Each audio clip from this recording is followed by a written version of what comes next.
Aujourd'hui, nous allons parler des claquements de doigts. Eh oui, c'est vrai que dans beaucoup de vidéos d'hypnose de rue, on trouve des hypnotiseurs qui claquent régulièrement des doigts. Alors ceci dit, ce n'est pas parce qu'on le voit sur un écran qu'il faut absolument chercher à refaire pareil. Alors les claquements de doigts, est-ce qu'il faut en faire? Est-ce que c'est vraiment utile? Est-ce que c'est nécessaire dans la séance? Quand? À quel rythme? Etc. etc. Bref, to clack or not to clack, that is the question.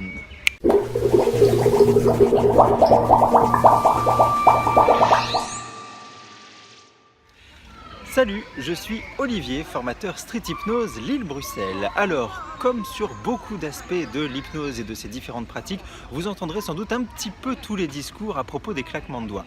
Certains vous diront qu'il est absolument nécessaire de claquer régulièrement des doigts dans la séance parce que le cerveau aime le rythme et parce que cela permet d'entretenir une suggestion ou d'accentuer un effet.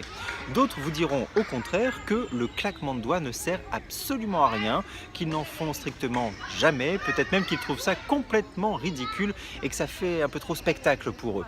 Personnellement, je suis un petit peu entre les deux et avant tout, je trouve tout simplement dommage de s'interdire absolument de faire quelque chose uniquement parce qu'on trouve que ça ne fait pas bien.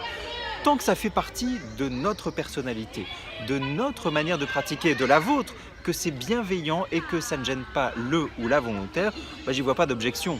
Maintenant, dans le détail, je pense qu'il faut tout de même rester un petit peu subtil et si on utilise le claquement de doigts, et je l'utilise un petit peu, alors autant qu'il ait une véritable utilité, une vraie signification pour le volontaire. Alors d'abord, pour ceux qui claquent des doigts tout le temps, ceux qui vont claquer des doigts non-stop toutes les 2 secondes pendant par exemple que les 2 mains se rapprochent, comme ceci, pour des mains aimantées. Honnêtement, je ne conseille pas vraiment de le faire comme ça. Tout simplement parce que je me dis que ce bruit, s'il peut d'une certaine manière bercer, c'est vrai, le volontaire et l'accompagner, il peut tout aussi bien l'agacer. Et dans ce cas, il peut se révéler plus contre-productif qu'autre chose. Alors ceci dit, encore une fois, ce n'est pas parce que je ne conseille pas de le faire comme ça que c'est interdit. Ça peut être très bien, ça peut même être très efficace pour certains volontaires. À la limite, même si ça vous permet seulement à vous d'avoir plus confiance en vous et du coup de transmettre une belle intention à votre volontaire et le convaincre que l'effet est plus fort, allez-y, continuez.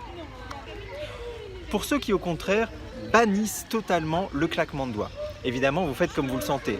Simplement quand on y réfléchit un petit peu, je suis prêt à parier que d'une manière ou d'une autre, vous utilisez un équivalent, un autre bruit, un mot, une expression, bref, quel que soit le moyen, il faut bien que vous disiez au volontaire quand l'effet que vous lui proposez de vivre va vraiment commencer à se produire.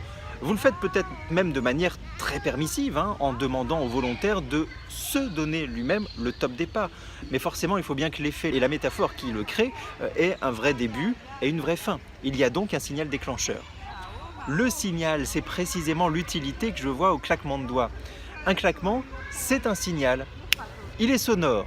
On peut même l'utiliser du coup si le volontaire a les yeux fermés. Ça ne demande pas de matériel et tout le monde peut le faire en s'entraînant un petit peu à droite ou à gauche. Et puis c'est un bruit sec, soudain. Il peut par conséquent aider à créer une petite rupture de pattern.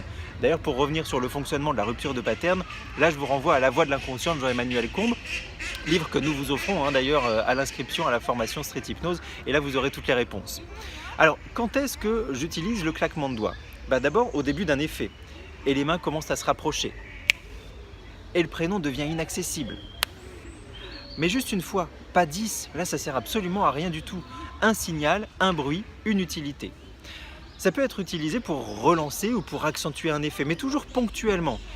Et les mains se rapprochent encore 2 fois plus vite à chacun de mes claquements de doigts. Et puis je l'utilise aussi pour mettre fin à la séance, à la toute fin du réveil, pour créer un petit choc surprenant près de l'oreille. À 5, tu vas rouvrir les yeux, revenir ici et maintenant, tout sera redevenu normal et tous les effets disparaissent. 1, 2, 3, 4 et rouvrir les yeux en pleine forme avec le 5.